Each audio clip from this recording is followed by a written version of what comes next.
Alrighty folks, this is Lurch from Ireland Gaming and welcome back to another episode of From the Depths. I've been playing a lot recently with coastal defence cannons. Some people have said that the new campaign since the Localised Resources is hit and the little buff that the Deepwater Guard have, they now have godly designed ships. It's actually quite difficult, and having coastal defence platforms is actually a viable strategy now. Now, one of the beauties of the new localized resource system is it allows you to make these extremely compact turrets with very, very little backline. And this is my very first prototype of the coastal defense platforms. I built this yesterday, and these are they're only dinky little like 70mm quad barrels. They're very small, firing very simple sabot and solid body gunpowder. Two gunpowder shell. Very simple. They're not terribly effective, but like I say, first prototype. The way this works is they're all supported by this little thing here. And this is the support platform. Now, obviously, prototype. This is a very basic design. I'm going to build something like this for you with, a proper thing in mind. I have something else to show you as well. Oh, there they are, firing away again. Good boys. Defend that coast.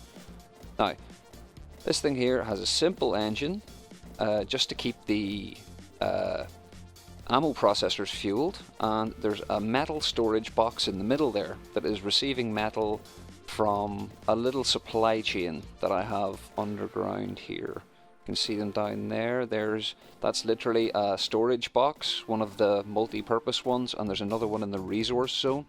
In the vehicle designer, in localized resources, if your boxes are in a resource zone, they'll fill up automatically. You don't have to have a miner or anything, so that's literally a box, an AI, and a single block. And that's another one, just as a transport, because the range of them is 1 kilometer. So that pumps all the resources from there to here to here. And this makes me ammo. And the ammo is then distributed around all of the turrets. Now these turrets only have a single ammo barrel, that's it. It's all you need, and they can fire indefinitely from that, because it's all coming from this platform. Now, since I've shown these guys off, you can see the little numbers flying around there. There we go, negatives, and they're all switching their ammo around and all that lovely stuff.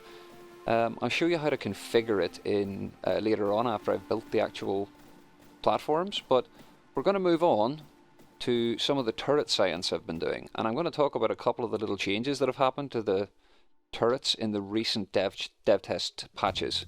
So I'll be right back with a new turret platform thing. Ta-da! This is my test platform for some of my coastal turrets. You might notice they're a little bit bigger than the other ones. I'm going to only put one of these into an actual coastal defense platform and build it up for you guys, and I'll give you this turret platform as well. I think there's going to be quite a few blueprints with this one. I'll throw the little coastal defense prototype in as well with the support platform, and I'll throw them all into a zip file for you. But anyway, let's talk about these turrets, and I'll talk them through in the order that I built them. This guy here is a very compact 3x3 twin barrel or twin firing pin 6 barrel 150mm. It uses 2 belt feeders per cannon, and they're nice and very compactly stored in the middle here. They are suboptimally covered in belt feeders, so they have a very long reload time. There's only actually 2 inputs for per ammo clip, and they have 2 clips each, so it has a very long reload time. Now the good thing about this particular cannon is it's actually ship mountable, but you would have to expand it a little bit. I would suggest putting inputs on either side, down these sides, and then you have loads of room here for recoil dampeners, and you could pull the recoil way down.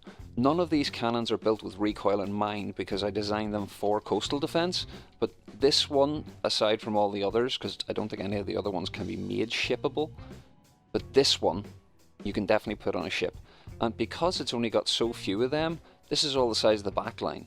It's tiny. So this is enough to keep this turret ticking over and filled up.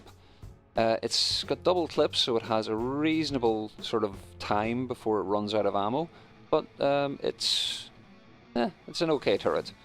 Because of the long recycle time, the long reload, its overall DPS is quite hampered, but it's good to start the fight off. And 1 or 2 of something like this is not bad. This one fires twin HE flak warheads, and the recent changes to the high explosive damage is that all high explosive shells are much more heavily affected by armor now. So you'll find that your HE and flak shells will do, maybe, only about 40%, maybe less of the total damage that they used to. So yeah, fights are going to get a little bit longer. There's also been a big missile nerf, and it's a very simple one. They doubled the reload speed, but I honestly think that's about time. And where everything is now, I will cover the changes in more depth whenever sort of everything goes stable and everything sort of settles down, because there's still a lot of things happening at the minute. This has been a really busy dev test. There's an awful lot happening, and it's kind of hurting me in the way that it's hard to produce videos at the minute, because all I can really do is cover the dev test stuff, because everything else is going to be made obsolete so quickly. But yeah, let's move on to the next cannon. Let's finish covering the ammo first. Yeah, this is just a simple twin HE flak. Because it's a 150mm, it does quite a lot of damage. Let's set this right. 459, 162. It's sort of like an early bombard cannon. It's not hugely accurate because it's got quite a long shell in comparison. I mean, half the shell's warhead. But it's not a bad little cannon. It's very small, and like I say, ship mountable. The next one I built was this monstrosity, which is kind of like this one on steroids. It's a lot taller, and it's got like 6 belt feeders per cannon. So yeah, it's got a lot more firepower. It's more or less the same gun. It's a 150mm 6-barrel, very similar, but it's got a much higher refire rate, and it's got a much better reload time because of all of this. It also has a different ammo. I've sort of prefabbed out all of these different ammo things because I wanted to know how big the overall backline was. This one is a solid sabot composite head. With the new changes, the scaling on gunpowder has changed completely, and having super high velocity shells does no longer give you absurdly high damage. So the overall shell speed is slowed down a lot, but it actually makes making AP shells a whole lot more interesting, because I actually have to use different parts now. The solids give a big boost to your kinetic damage, the sabots give you a big boost to your AP and increase your speed a little bit, and I'm actually using composite heads because there's a difference now between sabots, APs and composites. APs are high in kinetic damage and they give you a little AP boost. Composite are somewhere in between, and sabots are heavy on the AP but give you very little damage. So it's really interesting now what you can do with AP shells. It's no longer just gunpowder, sabot head, you win. I like it. So this one is an AP cannon, and it's got a really quite a good refire rate. Very effective cannon.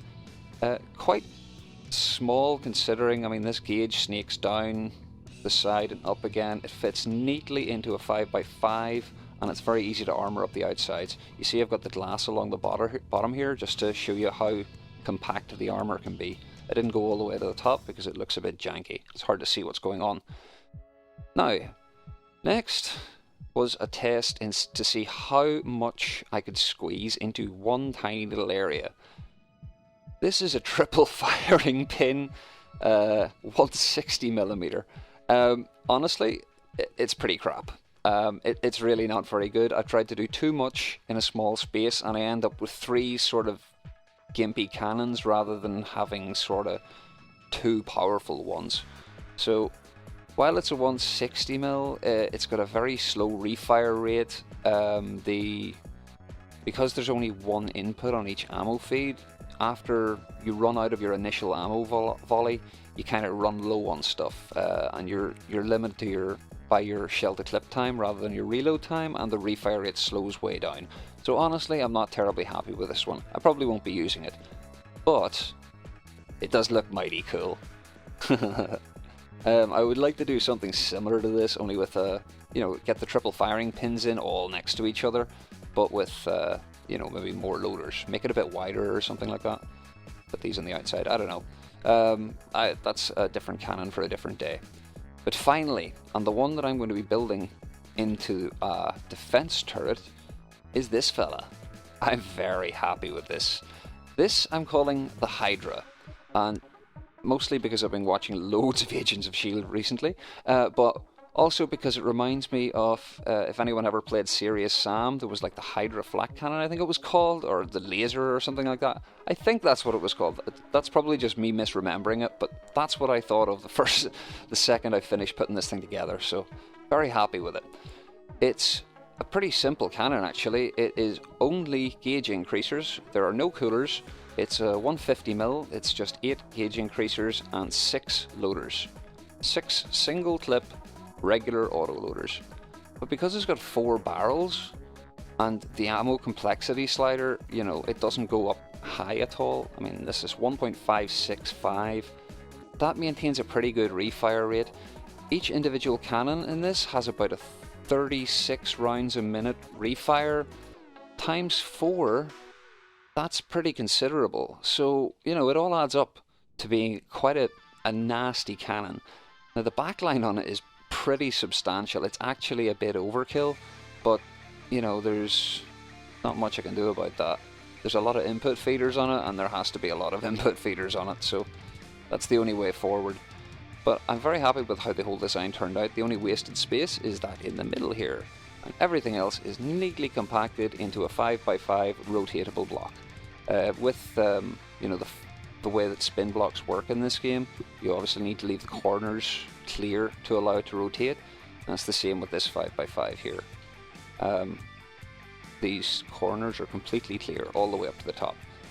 All of these cannons as well have a maximum of a 3x3 ring here at the top, so I can completely encase the top here with blocks. And with the way, again, the spin blocks work, you can rotate a 3x3 inside a 3x3 hole.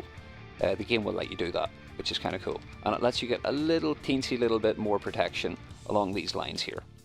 So, we have talked over the turrets. Oh yeah, I never actually talked about this guy's ammo.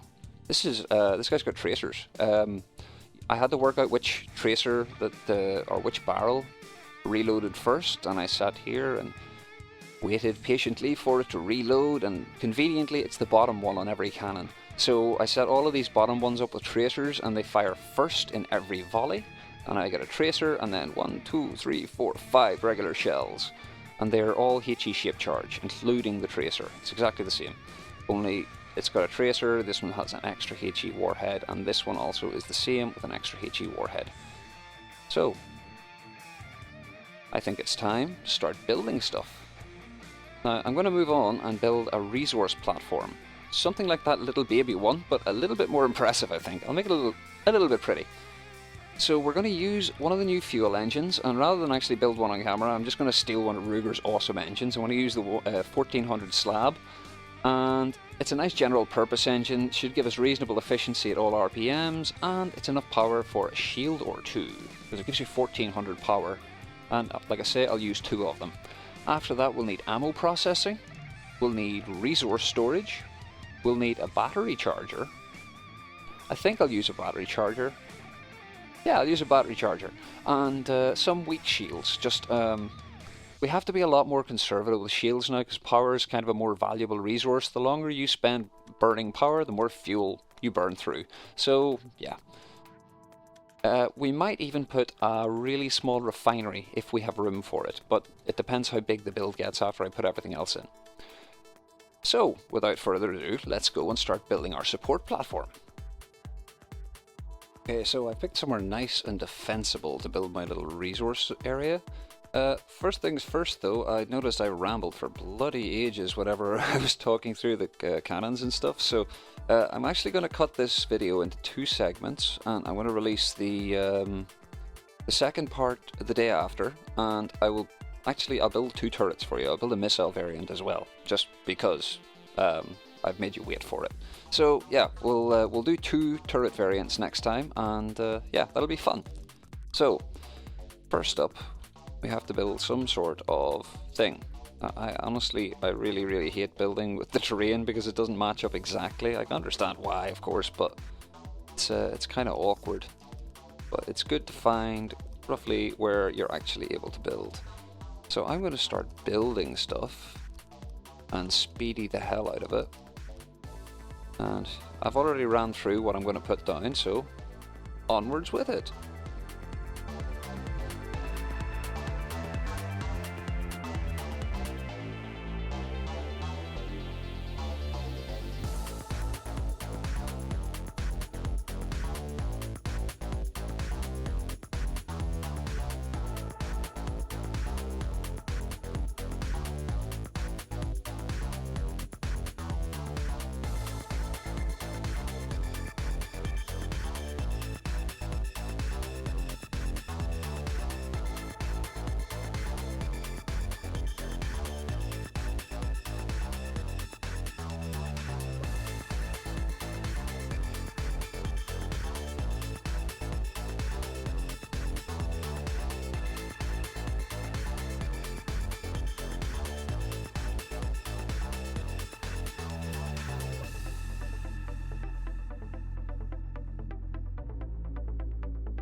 Okay, so that looks like a decent start.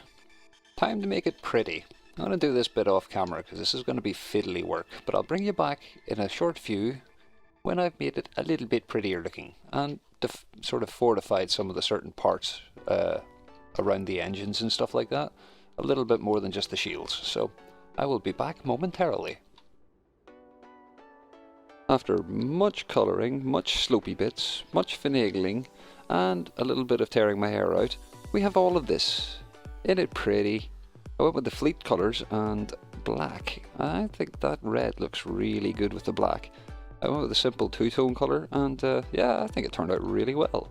Looks really pretty. Happy with it. And on the interior, whoops, we have slopey bits all along the walls here, fully walkable interior, our lovely little resource area at the back here, with a vast quantity of ammo fabricators.